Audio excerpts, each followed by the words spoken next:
공간이잖아요. 그래서 각 부처마다 창업 생태계 구축하고 일자리를 육성하는 것들에 대한 것들이 굉장히 예산 포션이 늘어나고 있습니다. 이것은 연구보고서 중에 하나였는데 우리가 생각하는 사회문제 분야가 굉장히 많이 있다. 근데 그중에 기업이 해결할 수 있는, 기업이 좀 더 주체적으로 해결할 수 있는 분야가 어딜까라는 조사를 해봤던 겁니다. 소득과 주거에 대한 것들, 노동에 대한 것들, 교육에 대한 것들, 정말 많은 부분에 있어서 기업들이 역할을 할 수 있다고 보고 있습니다. 자, 앞에서 가치사슬이라는 것이 그 애니메이션에서 나왔었잖아요. 실제로 얼만큼을 투입하고 그 자원들이 어떻게 활동되어지고 어떻게 산출되고 또 어떤 것이 성과로 또 그것이 임팩트로 보여질까. 임팩트라는 건 가장 쉽게 얘기하면 우리가 어떤 이런 교육을 했을 때 교육을 하기 전과 후가 어떻게 달라지지? 네트워크가 형성되거나 이걸 통해서 이 안에 3, 4, 5 또 다른 프로젝트가 만들어질 수 있잖아요. 근데 이것은 우리가 의도할 수도 있고 하지 못할 수도 있습니다. 이런 좋은 영향이 생길 수도 있지만 또 나쁜 부정적인 영향도 생길 수 있죠. 그래서 보통의 경우는 아웃컴을 측정하는 것으로 지금 되어 있죠. 근데 지금까지는 여태까지는 그 복지 쪽에서는 산출, 아웃풋이 얼마냐? 예를 들어 이 프로그램에 참여한 사람이 몇 명이고 또 우리가 어떤 기금을 조성해서 도시락을 지원했을 때 몇 명의 노인에게 도시락을 지원했는지 이런 수치적인 것들이 가장 많았습니다. 근데 이것을 어떻게 성과로 보여주지? 행복한 도시락을 만들어서 예전에는 지역사회 안에서 도시락을 배달하는 것들이 복지관 안에서 일어났습니다. 봉사활동을 하는 것으로. 근데 이것을 조금 더 행복한 도시락이라는 사회적 기업을 만들어서 그분들이 더 많은 F&B 사업을 하게 되는 거죠. 그러면서 고용이 얼마큼 유발됐을까? 그렇게 보는 것이 아웃컴입니다. 근데 이것이 정말 실제로 임팩트가 있는 걸까? 그들이 계속 생존할 수 있는 건가? 그것이 임팩트입니다. 아직도 우리나라 안에서도 이제 실제로 사회공헌 사업을 하고 있는 실무자들도 이 아웃풋과 아웃컴과 임팩트를 구별하기 참 어렵습니다.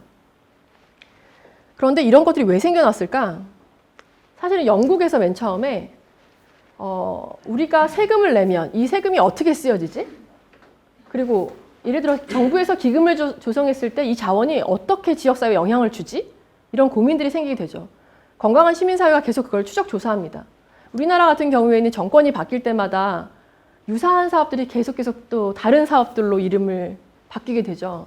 아무도 그 사업에 대해서 책임을 질 수 없는 구조까지도 됩니다.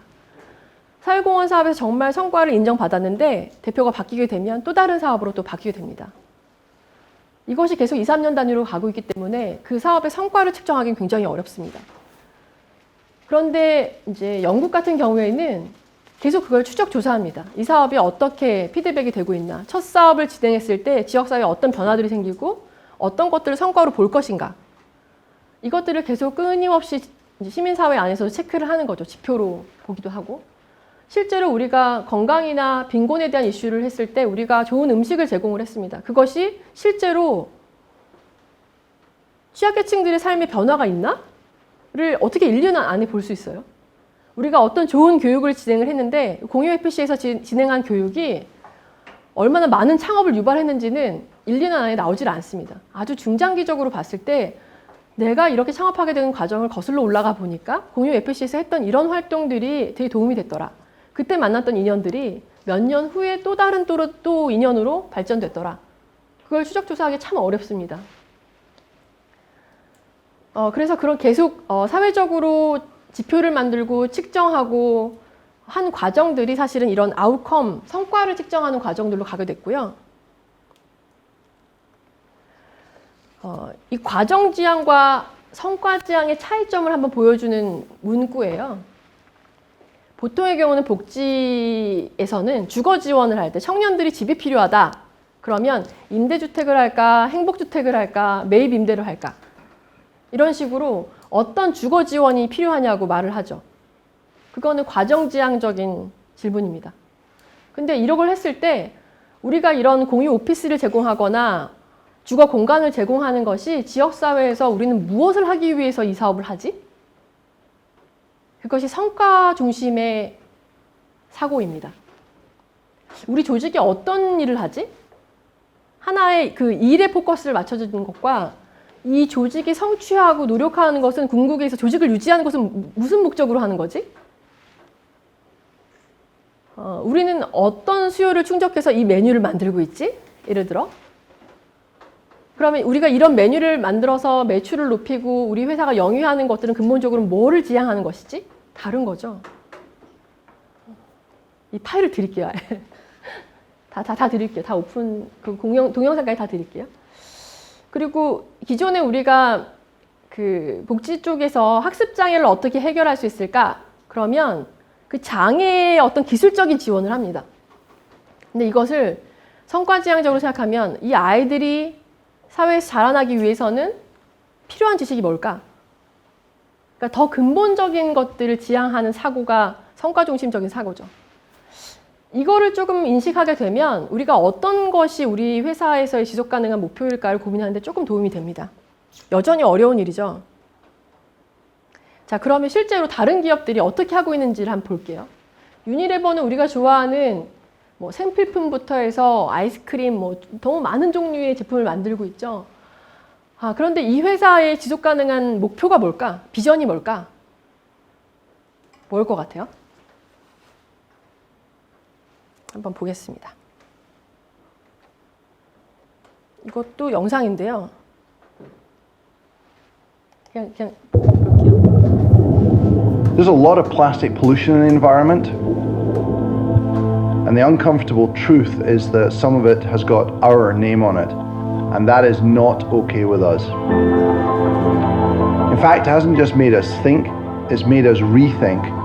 So now more than ever at Unilever, we're rethinking the way that we use plastic packaging in our 유니레버는 가장 많은 products. 플라스틱을 사용하고 You could 있죠. say we're getting drastic with plastic. We don't want to get rid of plastic entirely. For the safe, efficient, and economic distribution of our products. Plastic still has its place. But that place isn't our environment. Not in our streets, not in our rivers, and not in our oceans.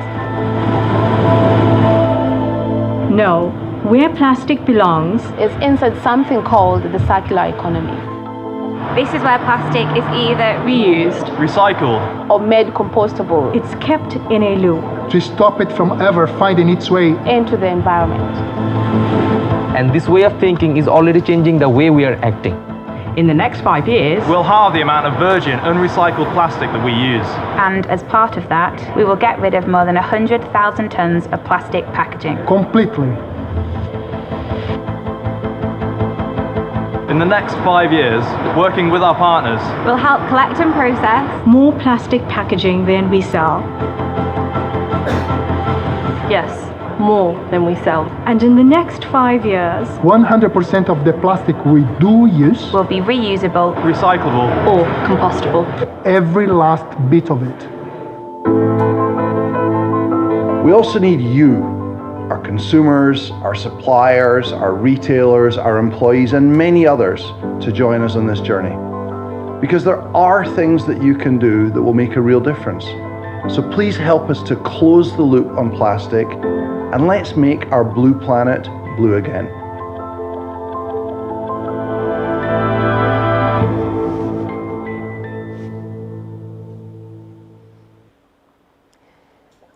유니레버의 미션은 일상생활에서 지속가능한 삶을 계속 영위하기 위한 것에 포커스되어 있습니다.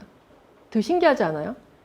우리가 더 많은 제품을 팔고 더 많은 프랜차이즈를 만들고 이것이 우리의 목표였다면 정말 의외로 이 기업에서는 우리가 너무 많은 플라스틱을 사용하고 있기 때문에 2030년까지 뭐 5년 안에 얼만큼 플라스틱을 우리가 줄일 수 있을까? 재활용하고 다시 이것을 전량 다시 쓸 수 있고 리필할 수 있고 그런 구조로 만들겠다는 게 목표가 됐습니다.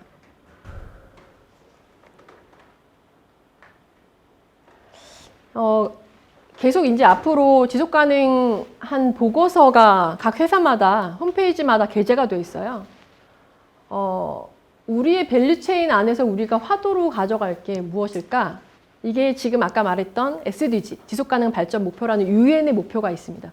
그 목표에 다 모든 기업이 꽂혀 있어요. 그 지속가능 발전 목표 안에는 얼마나 건강한 삶을 할 것인가, 또 우리가 여기 보면은 환경에 대한 임팩트를 우리가 어떻게 가져갈 건가. 그것이 이제 플라스틱으로 점철되고 있는 거죠.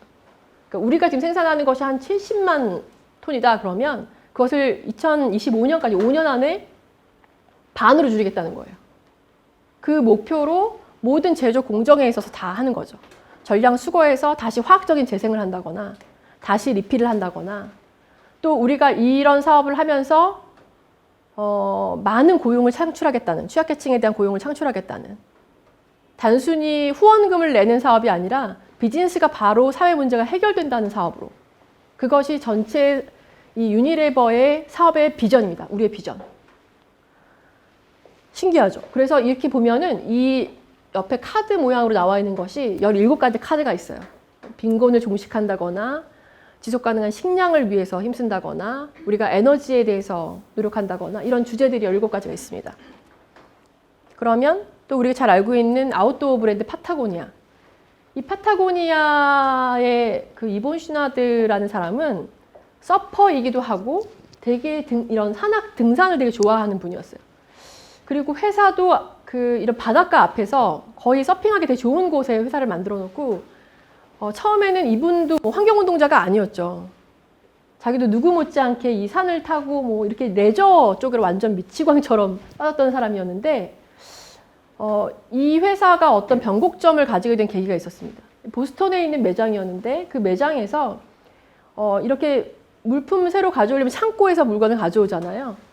근데 창고에 내려갔던 직원 2명이 쓰러진 거예요. 그래서 왜 쓰러졌나 봤더니 그 상품의 포름알데히드가 너무 많아가지고 그거에 중독이 된 거죠. 우리 제품에 무슨 문제가 있나 추적해서 가봤더니 면화에 문제가 생겼었어요. 면화가 가장 많은 농약을 써서 만들어졌기 때문에 우리는 되게 좋은 면화라고 생각하고 만들었는데 그 제품들이 큰 사회 문제를 일으켰던 거죠. 우리가 물건을 팔면 팔수록 환경을 피해를 주는구나. 그래서 이런 우리 자켓을 사지 말자는 캠페인까지도 합니다.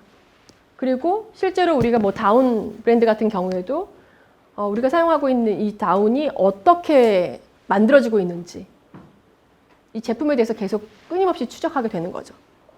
그래서 이 파타고니아의 미션은 우리는 지구를 구하기 위해 사업을 하고 있다라는 주제로 돼 있어요. 너무나 웃기죠. 우리는 올해 매출 목표가 몇 억입니다가 아니고 우리는 지구를 지키기 위한 사업을 하겠다라는 것이 이 회사의 비전입니다. 테슬라가 2014년에 전기차에 대한 핵심 특허들을 무료로 공개합니다. 회사로서 있을 수 없는 일이죠. 왜? 전 지구적으로 전기차 보급률이 늘어야지만 CO2에 대한 지구온난화에 대한 이슈가 해결이 될 거기 때문에 이런 기업들이 점차 늘어나고 있습니다. 인터페이스라는 회사는 이 타일, 뭐 카펫 타일 같은 그런 회사, 인테리어 회사예요. 이 회사도 우리 비전을 보면 이렇게 됐습니다. 우리는 지구를 다시 되돌린다는 거죠. 기후를 다시 원초적인 처음으로 되돌리고 싶다는 걸 목표로 두고 있습니다. 어떻게 보면 화학적인 제품을 가장 많이 사용하는 회사일 수 있죠.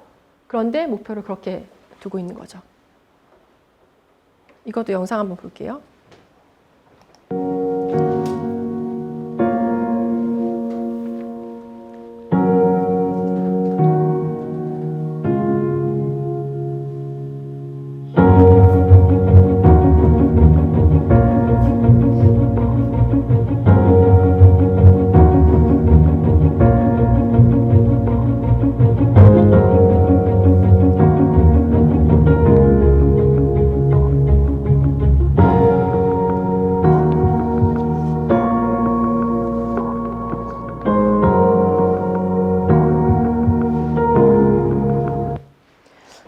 이 회사도 탄소 배출을 줄이고 또 지구 온난화를 극복하는 것이 미션으로 되어 있습니다. 그럼 우리나라는 어떻게 되어 있는지 볼게요.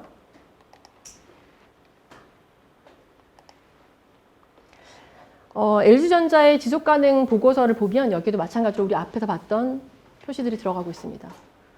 전자제품 회사인데도 불구하고 우리는 우리 회사의 지속가능한 발전 목표에 맞춰서 모든 사업을 온라인하고 있습니다.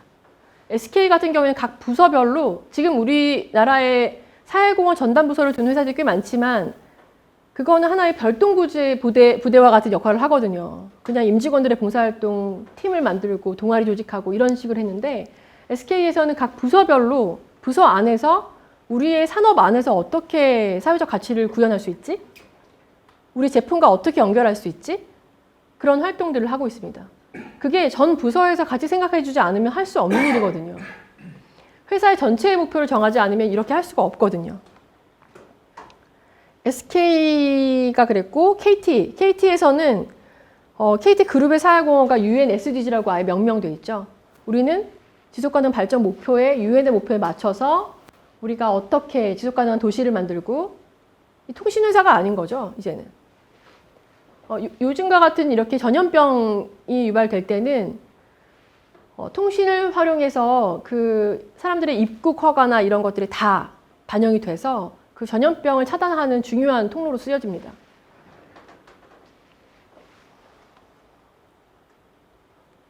수자원공사도 마찬가지고 이렇게 변화가 일어나고 있습니다. 어떻게 보면 프랜차이즈 시장에서 우리 가장 많이 노출되어 있는 게 플라스틱 아닌가요? 용기. 그래서 이거에 대해서 우리도 고민을 해야 되는 거죠.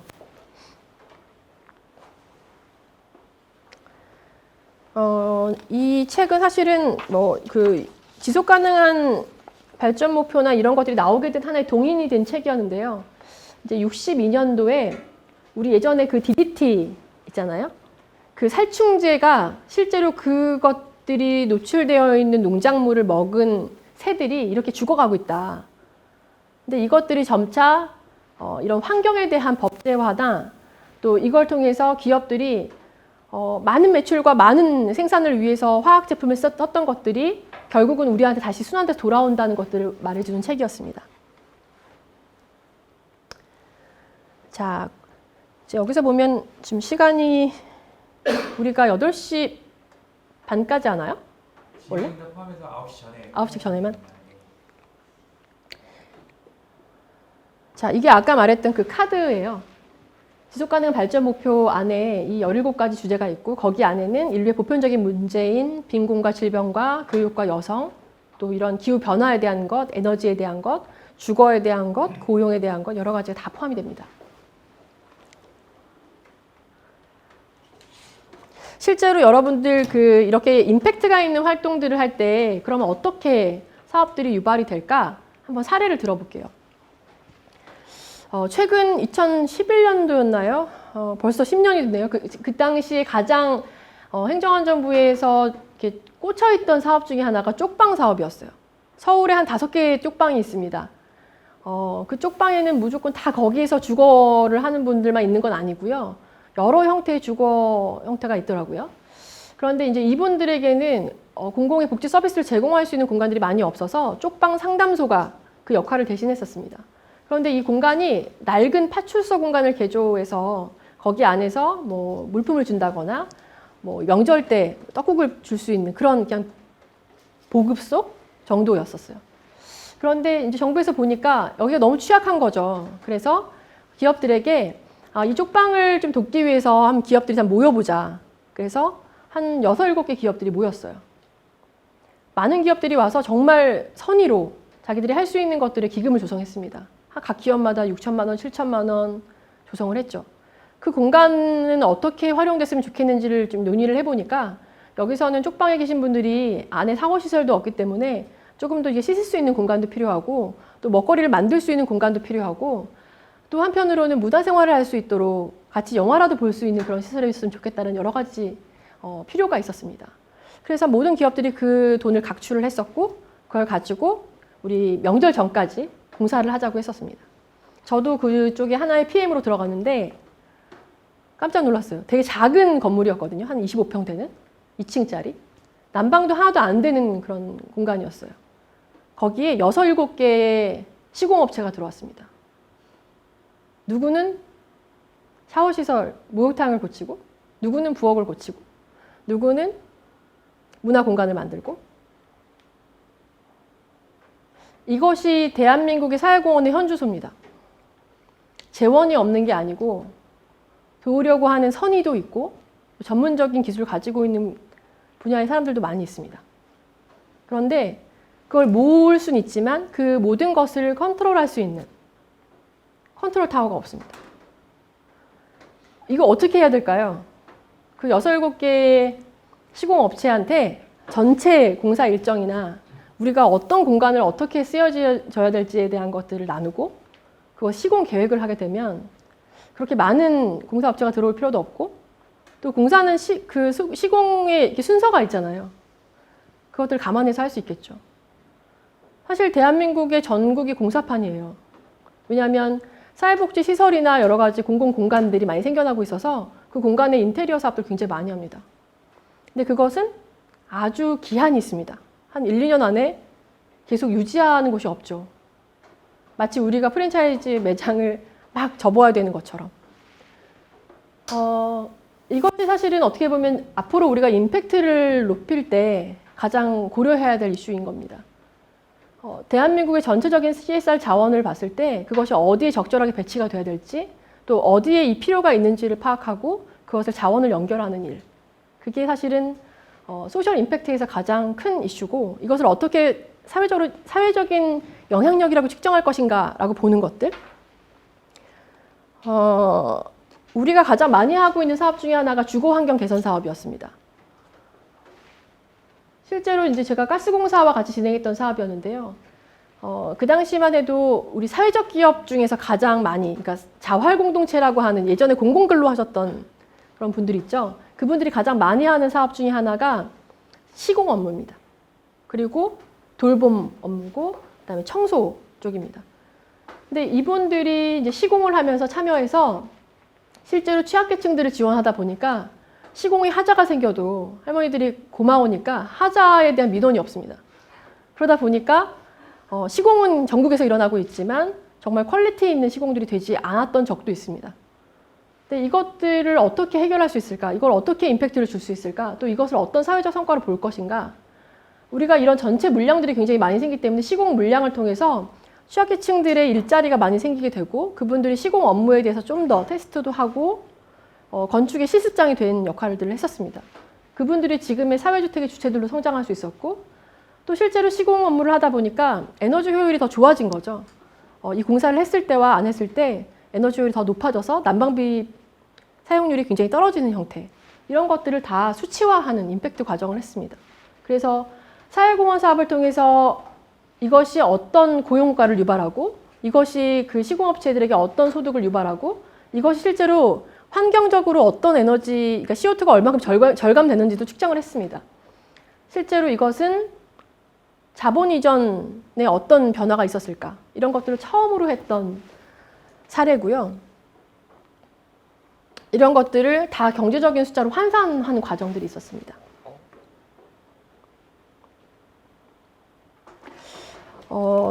또 요즘 많이 하고 있는 것들 중에 하나가 금융공사나 또 이런 발전소가 하고 있는 각각의 사회공헌 사업을 연결하는 것들. 지금 저희가 기획하는 것들 중에 하나도 전국의 유휴 공간들을 많이 가지고 있는 LH공사, 그럼 그 공사에서 임대 상가의 유휴 공간들을 많이 제공을 하고 거기에 F&B 기업들이 참여해서 프랜차이즈 매장을 만들고 그 매장에서 일하는 것들을 그 임대주택에 계신 분들이나 아니면 이런 청년들이 같이 와서 창업을 할 수 있는 공간으로. 왜냐하면 임대주택에 있는 상당 부분들이 탈북민이나 또 독고 세대가 많기 때문에 그동안 전통적인 복지 영역에 있던 부분들이거든요. 이런 것들을 하나의 일자리 창출과 또 지역사회의 공동체가 살 수 있는 사업으로 만드는 활동들입니다. 그런데 지금까지는 복지 영역에서 이분들의 일자리 창출을 위해서 했던 것들이 그냥 공방을 만든다거나 카페를 만든다거나 디퓨저를 만든다거나 약간의 뭐 향초 공방 이렇게 만들어서 약간의 자조 모임처럼 진행하는 경우도 많았죠. 근데 실제로 매년 비누를 만들 수밖에 없고 매년 향초를 만든다고 해서 그걸 다 구매를 해줄 수가 없잖아요. 그래서 지금 가장 고민이 어떻게 하면 지속 가능한 아이템을 만들까? 우리가 팔 수도 있고 우리가 먹을 수도 있고 우리가 자체 소비할 수 있는 여러 가지 영역들을 뚫을 수 있는 부분이 사실은 먹거리 산업인 것 같습니다. 그런데 이 부분을 육성하는 데 많은 기여를 하는 분들이 비영리 쪽에 있는 분들이거든요. 그러다 보니까 시장성이 많이 없습니다. 그래서 오히려 실제 프랜차이즈 쪽에 계신 분들 중에서 사회적 가치의 인식이 있는 분들이 많이 그 경계를 넘어오셨으면 좋겠다는 생각들이 많이 듭니다. 이건 작년에 저희가 진행하고 올해도 계속 연결된 사업인데요. 제주를 하나의 공간으로 보고 제주 안에 여러 가지 사회 문제 아젠다가 뭐가 있을까를 고려한 상황이었습니다. 제주 안에도 전통적인 말산업과 감귤 산업, 또 수산업도 있고 제주에 또 IT 기업이 많이 가서 IT 산업도 꽤 많이 있습니다. 또 문화적인 측면도 있고 이 여러 가지 중에서 우선 주제 중에 환경적인 주제를 하나 골랐습니다. 기존에 우리가 환경적인 문제를 해결할 때 좀 구조를 좀 쉽게 본다면 여러 가지 해양 환경에 대한 정화 활동을 할 수 있는 부서는 해양수산부가 가장 많겠죠. 그 부서 안에 또 환경에 대한 여러 가지 의무를 가지고 있는 환경공단이 있고 또 모든 제주에 들어오는 유입 인구를 맨 처음에 딱 만날 수 있는 곳이 공항이죠. 이 여러 관련 기관과 함께해서 집중적으로 제주 바다를 깨끗하게 하는 활동들을 만들어 봤습니다. 그리고 여기에 참여 다양한 주체들이 협력을 했었고 거기 안에 다양한 이해관계자가 또 존재합니다. 제주의 환경 문제는 누가 책임을 져야 될까? 제주의 원주민, 제주에 들어오는 관광객, 또 제주에 있는 숙박업체, 음식점, 또 학교, NGO. 어느 한 계층만의 이제 캠페인으로 되는 것이 아니라 다양한 활동들의 캠페인이 있어야 되겠고 이것은 SDG의 지속가능한 발전 목표의 항목으로 들어갑니다. 그래서 깨끗한 물 공급과 또 이것을 유발된 일자리, 산업의 혁신들, 또 지속가능한 도시를 만드는 것들로 이 사업을 전체 기획했던 것입니다. 그동안의 활동들은 각각의 사회공헌 활동들로 각 기업들이 진행하고 있었다면 이것의 전체적인 큰 그림을 그려서 지속가능 발전 목표에 맞는 제주를 다시 우리가 인식해 보는 것이죠. 근데 사실 우리가 이거를 해본 적이 없었던 거예요. 학교에서 배운 적도 없었고. 그래서 뭐 일종의 방법론으로는 디자인 띵킹도 있고 여러 가지 뭐 방법론들이 많이 있는데 우리가 하고 있는 산업 중에서 그것을 어떻게 이렇게 공익적인 목표와 연결시킬까? 이런 것들이 앞으로의 이제 화두가 될 것 같습니다.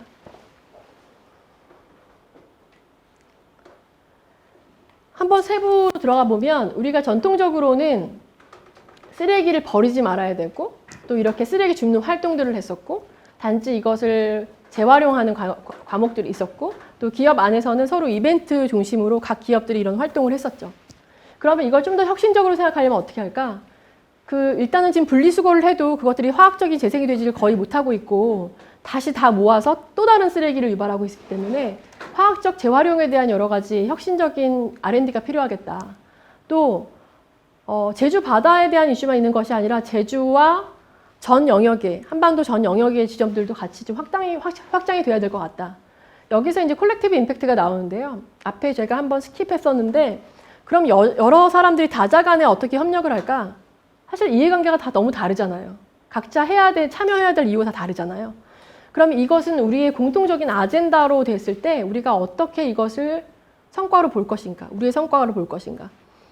또 그리고 어떻게 평가 시스템으로 우리가 인식할 것인가? 그리고 서로 상호 보완하는 활동. 아까 말했던 똑같이 나눔 0700에서 우리가 그냥 똑같이 돈만 내는 사회공헌을 하는 것이 아니라 누구는 서비스를, 누구는 하나의 용역을, 또 누구는 하나의 물품을 지원하는 것으로 각자 다른 자원을 가지고 하는 것이죠.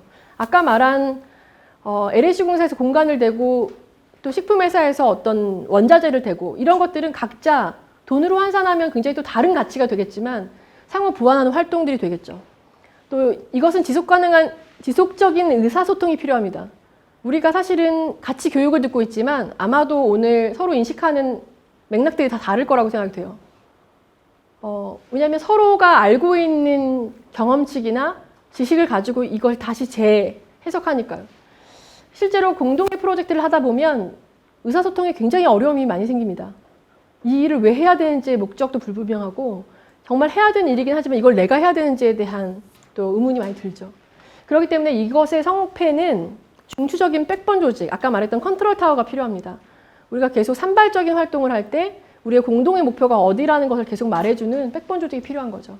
그래서 사실은 지금 각 부처마다 컬렉티브 임팩트를 위한 지역사회를 다시 재생하기 위해 그것이 도시재생이 될 수도 있고 그것이 고용 창출에 대한 모델이 될 수도 있고 그것이 여러 가지 사회공헌 사업의 혁신적인 사업이 될 수도 있는데 그 모든 것이 전체적인 콜렉티브 임팩트를 최대화하는, 임팩트를 높이는 활동들로 정권이 바뀌어도 또 우리의 산업이 계속 바뀌더라도 생존할 수 있는 것들을 찾아보는 과정들로 되고 있습니다. 자, 그래서 한번 우리의 사업 안에서도 우리 비즈니스 캔버스 그리듯 우리의 사업 중에서 이것을 어떻게 임팩트가 높이는 활동들로 될 수 있을까를 한 번씩 고민해 보면 아마도 이 사고들이 조금 더 성숙한 단계로 가지 않을까 싶습니다.